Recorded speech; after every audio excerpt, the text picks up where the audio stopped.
Hello साथियों, नमस्कार। स्वागत है एक नए वीडियो में आप सभी का आपके अपने YouTube चैनल ज्ञान कोचिंग क्लासेज खड़काली पर। आज एक नया वीडियो लेकर आए हैं और ये वीडियो हमने पहले भी उपलब्ध करवाया था त्रिकोणमितीय अनुपात की सारणी का, जो हमारा फर्स्ट वीडियो था 2021 की 1 या 2 जनवरी का। ठीक है, तो उसके बाद वो थोड़ा सा पहले के टाइप का है और उसमें थोड़ी सी क्वालिटी वगैरह सही नहीं थी। और आज जो हम एकदम स्पष्ट क्लियर सही एकदम वीडियो लेकर आ रहे हैं, 1 साल बाद, 1-1.5 साल हो गए, तो अब हम आज जो बात करने जा रहे हैं त्रिकोणमितीय अनुपात की सारणी। चुटकियों में अंगुलियों पे ही याद कैसे करें मान, एकदम आसान से कैसे याद करें, न तो सारणी रटनी है न कोई रटी रटाई चीज़ गणित में ज़्यादा याद रहती। ठीक है, बात ये है, एक तरीका है, एक ही तरीके से समझेंगे और एक ही तरीके से हमेशा के लिए याद रह जाएगी। तो हमेशा के लिए सारणी यदि आपको याद रखनी है तो अंत तक वीडियो को देखते रहना और साथ साथ चैनल पर नए हैं वो चैनल को सब्सक्राइब कर देना और जो पुराने सदस्य से भी देख रहे हैं वो वीडियो को लाइक ज़रूर कर देना। चलो आज की वीडियो शुरू करते हैं। बहुत ही शानदार वीडियो होने वाली है और वीडियो में त्रिकोणमितीय अनुपात की हम सारणी की संपूर्ण चर्चा करेंगे। तो मिलते हैं एक शानदार आज की इस नई वीडियो में। तो सबसे पहले बात, त्रिकोणमितीय अनुपात सारणी के लिए क्या क्या चीज़ें याद होनी चाहिए। सीधी सी बात है, 6 नाम तो त्रिकोणमितीय अनुपात का याद होना ही चाहिए। ठीक है, साइन थीटा और cos theta, tan theta, cot theta, sec theta और कोसेक थीटा। जो भी ऑफलाइन आ रहे हैं उनको हमने 8.1 कंप्लीट करवा दी, 8.2 चल रही है और 8.1 में हमने बताए थे जो सूत्र और इनसे पहले वीडियो आ चुकी हैं। और 8.2 के बेसिक जो भी है सारे क्वेश्चन है वो सारणी आधारित क्वेश्चन है। ठीक है, तो 8.2 के लिए ये सारणी काम आएगी। इस बार प्रश्नावली है जो 8.2 आपकी। ठीक है, त्रिकोणमितीय अनुपात की प्रश्नावली इस बार 8 है। इनसे पहले सिलेबस में कुछ 6 या 7 नंबर की प्रश्नावलियाँ हुआ करती थी। वापस इस पिछली बार का सिलेबस चेंज हो रखा है और त्रिकोणमितीय अनुपात की सारणी के लिए 6 नाम हैं और 6 नामों के कुछ मान हैं जो हमेशा फिक्स है। जरूरी नहीं है ये कक्षा 10th के लिए ही काम आए, यदि कोई दूसरी आगे प्रतियोगी परीक्षा है ना उसमें भी ये सारणी सीधी सीधी काम आ जाती है। और यदि कहीं इस तरीके से ना बताई भी हो तो उनके लिए भी ये बहुत ही उपयोगी सिद्ध होगी। ठीक है, अब बात करें, अपने तो 10th क्लास की चल रही है, तो 10th क्लास में ये सारणी कुछ हद तक छोटी है और 12th लेवल पर ये सारणी कुछ हद तक बढ़ जाती है। यानी 10th लेवल तक जो मान हम पढ़ते हैं वो मान होते हैं डिग्री में। ठीक है, और 12th लेवल पे रेडियन में ज़्यादा काम लेते हैं। 10th लेवल की सारणी है और यहाँ पर सबसे पहले लिखे डिग्री, और डिग्री कौन कौन सी लिखनी है वो अभी बता देता हूँ। ठीक है, 10th में जो जो डिग्री काम आने वाली है वो है 0 डिग्री, और 0 के बाद है 30 डिग्री, 30 डिग्री के बाद है 60 डिग्री, और 30 के बाद है 45 डिग्री, और 45 के बाद है 60 डिग्री, और 60 के बाद है 90 डिग्री। ठीक है, तो 90 तक ही मान आपको याद रखना है और याद चुटकियों में हो जाएंगे। साथ साथ सारणी आप पेन और कॉपी लेकर बना भी सकते हैं जिससे आपको तुरंत याद हो जाएगी। और गणित ऐसी चीज़ है जितनी ज़्यादा प्रैक्टिस करोगे उतनी ज़्यादा आएगी। और यदि 1-2 साल 3 साल बीच में आपने गैप खा लिया और फिर वापस पढ़ना चाहोगे तो एक बार थोड़ा सा अजीब लगेगा, उनके बाद फिर वही चीज़ें वापस रिपीट करोगे बार बार तो वापस याद हो जाती है। बाकी कोई टीचर भी भूल जाते हैं, स्टूडेंट भी भूल जाते हैं, भूलने की प्रवृत्ति सब में होती है। मनुष्य एक भूलने की प्रक्रिया से हमेशा गुजरता है और आप भी गुजर रहे हैं।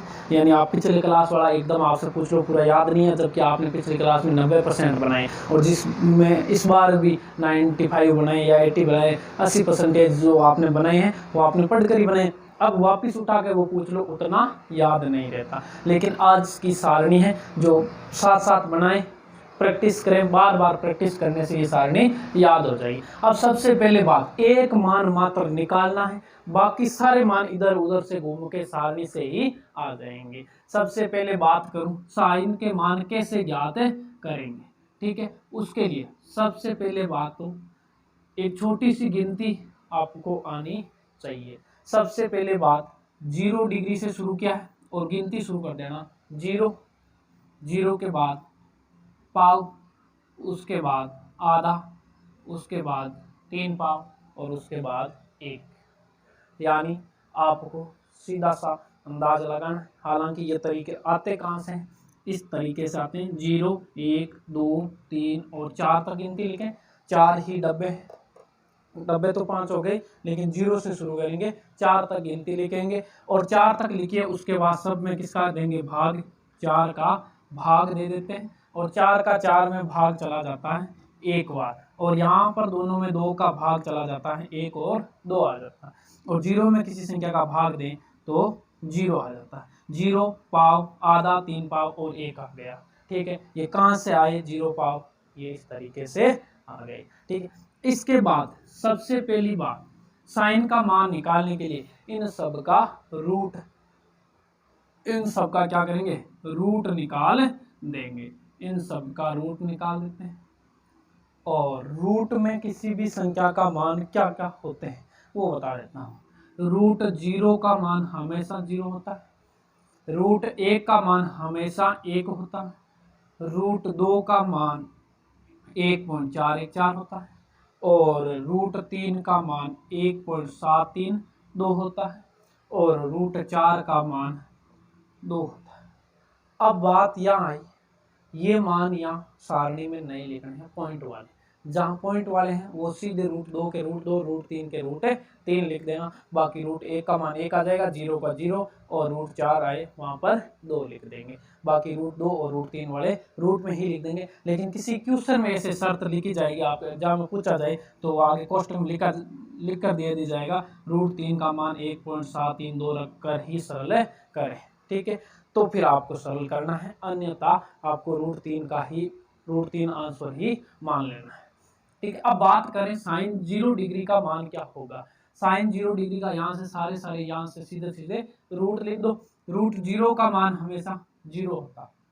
रूट 1/4 का मान कितना होगा, रूट 1 का मान तो 1 और रूट 4 का मान हो गया 2, 1/2 आ गए, ठीक है। उसके बाद 1 का रूट तो 1 और रूट 2 का मान पॉइंट में आएगा, सीधी सी बात। तो रूट 2 का क्या लिख दोगे, तो रूट 2 लिख दोगे। रूट 3 का मान पॉइंट में आएगा, रूट 3, और रूट 4 का मान आ जाएगा 2।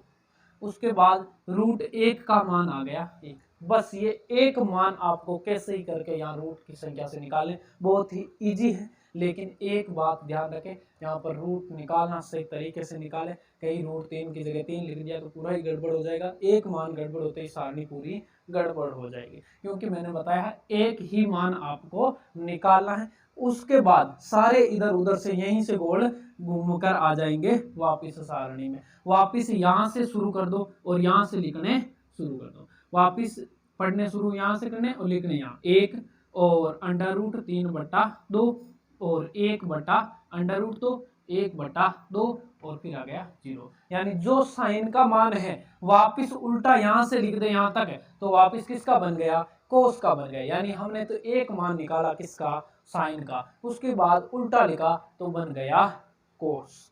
अब कोस के बाद तीसरा मान है टेन। टेन से ऊपर जो 2 बचे हैं ये देखो, साइन बटे कोस, अपने आप ऊपर वाली संख्या में नीचे वाली संख्या का भाग देते जाओ। साइन में किसका भाग दोगे, पहले तो साइन का लिखोगे, उल्टा लिखोगे कोस आ जाएगा। अब दोनों में संख्या में भाग देते जाओ। यानी ये क्यों देते हैं भाग, इसका कारण ये है, टेन थीटा का सूत्र है साइन थीटा बटा कोस थीटा। ये सूत्र भी आगे पढ़ेंगे 8.4 में काम आएंगे, तो उनके लिए मैंने पहले सूत्र नहीं बताए। और ये यहाँ भाग क्यों दे रहे हैं ये कारण बता सकता हूँ। तो साइन बटा कोस, इसमें भाग दें निचली संख्या का। 0 में किसी संख्या का भाग दें तो क्या आएगा, 0 आएगा। और यदि किसी संख्या में 0 का भाग दें तो हमेशा ध्यान रखें इंफिनिटी अनंत आएगा, ठीक है। उसके बाद 0 में भाग दिया 0 आ गया, 1/2 भाग देना है √3/2। ऐसी संख्या का भाग कैसे दें? 1/2 बट्टे में हो गया √3/2, इसका भाग देना है।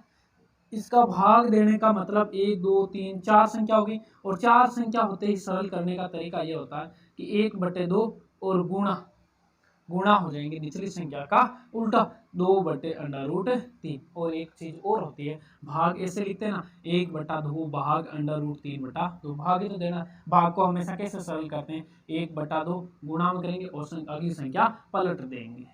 ठीक है, 2 से 2 कैंसिल हो गया, 1/√3 बचा। इसी में कैंसिल हो गया 2 से 2 और 1/√3 बचा, जो अपना किसका मान आ गया, tan 30 डिग्री का मान आ गया। ठीक है, tan 30 डिग्री का मान आ गया 1/√3। ध्यान से समझते रहना, साथ साथ में उतारते रहना। और अब है tan 45 का मान। ये डिग्री कैसे पढ़ रहे हैं, साइन 0 के सामने 0 है, साइन 30 के सामने 30, 45 साइन, और इस लाइन में पूरे साइन के मान है, इसमें पूरे कोस के मान है, और इसमें पूरे ही tan के मान आएंगे। 1/√2 में 1/√2 का भाग देना है। 1/√2 में 1/√2 का भाग कितनी बार जाएगा, एक बार जाएगा। कैसे जाएगा, खुद का खुद में हमेशा भाग कितनी बार जाता है, एक बार। इसे ऐसे लिखोगे भी, √2 ऊपर चला जाएगा, कैंसिल हो जाएगा, 1/1 बचेगा, जिसका आंसर होगा 1। √3/2 भाग देना है 1/2 का, भाग का मतलब उल्टा कर दो और गुणा 2/1। 2 से 2 कैंसिल हो गया, √3 में 1 का भाग दे तो क्या आएगा, √3 आ जाएगा। √3 के √3 लिख दिए। इसके बाद अगली संख्या 1 में भाग देना है 0 को। भाग किसका देना है, 0 का भाग कभी भी दो, याद रखना क्या आएगा, अनंत। यानी किसी भी संख्या, कितनी भी बड़ी संख्या हो जाए, उसके बट्टे में हर में 0 आ जाए तो उसका आंसर हमेशा अनंत होगा। ये चीज विशेष तौर से ध्यान रखें, और ये मान भी आप साथ में नोट करके रखें। ठीक है, और एक ये मान भी रख ले, 1/0 क्या होता है, अनंत होता है। अब हमने tan का मान ज्ञात कर लिया, इसका बस वापस उल्टा विपरीत लिख दो और क्या होगा, वही मान कोट का आ जाएगा। अनंत √3, 1/√3 और 0 आ गए। ठीक है, आ गई बात समझ में। क्या किया, साइन का मान हमने निकाला था, उल्टा करके कोस का आ गया, और tan का मान हमने यहीं से भाग दिया था, और tan का मान आने के बाद उल्टे लिख दिए, वापस किसका बन गया, कोट का बन गया। ठीक है, उसके बाद सेक थीटा का मान। सेक थीटा के लिए हमेशा संपर्क करें कोस से। क्यों करें, सेक और कोस आपस में युद्धक्रम होते हैं। कोस थीटा का मान 1/सेक थीटा होता है, और सेक थीटा का मान 1/कोस थीटा होता है।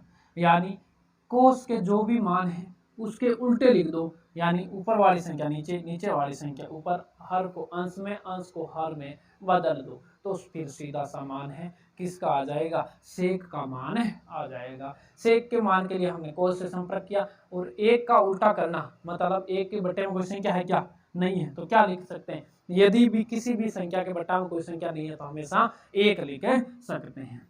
ठीक है, आ गई बात समझ में। उसके बाद 1/1 का उल्टा कितनी बार ही कर लो, हमेशा क्या आएगा, 1 ही आएगा। सेक 0 डिग्री का मान हो गया 1। अब कोस 30 डिग्री का मान है, इसी मान को फॉलो करते जाएं, इसी मान को देखते जाएं और उल्टे लिखते जाएं और सेका बनाते रहें। 2/√3 और √2/1, यानी किसी संख्या में 1 का भाग दें तो √2 आएगा, या जो मतलब जो संख्या होगी वही संख्या आएगी। 1 का भाग देने पर 2 में 1 का भाग देंगे तो 2 ही आएगा। यहाँ पर 0/1 है, और उल्टे कर देंगे तो 1/0। 1/0 का मतलब क्या हो गया, अनंत बन गया। यहाँ ध्यान रखें विशेष तौर से 0 का उल्टा क्या होता है, अनंत होता है। और वापस वहां से यहाँ तक है मान रख दो, अनंत आ गया, 2 आ गया, √2 आ गया, 2/√3 आ गया, और 1 आ गया। वापस क्या क्या, यहाँ से शुरू किया और यहाँ तक लिख दिया। बहुत ही आसान तरीके से हमने ये सारणी बना ली है। त्रिकोणमितीय अनुपातों की सारणी है जो हमेशा काम आती है, चाहे आप प्रतियोगी परीक्षाओं की आगे तैयारी कर रहे हो और जहाँ जहाँ ये त्रिकोणमिति लगती है वहाँ इस सारणी का प्रयोग जरूर होता है। उम्मीद करते हैं आपको समझ आई होगी और आप आराम से पेन कॉपी लेकर इस सारणी को बना सकते हैं। जो कक्षा 10 के विद्यार्थी हैं विशेष तौर से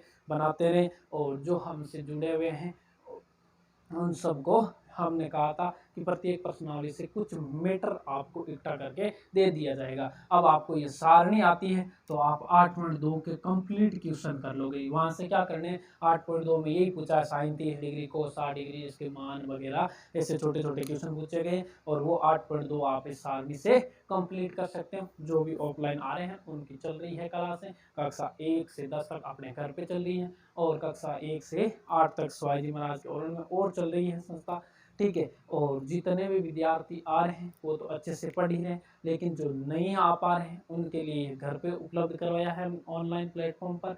तो आप उम्मीद करते हैं वीडियो को लाइक जरूर करेंगे, चैनल पर नए हैं तो उनको सब्सक्राइब जरूर करते हैं। मिलते हैं अगले वीडियो में फिर, तब तक के लिए जय हिंद, ओके, थैंक यू।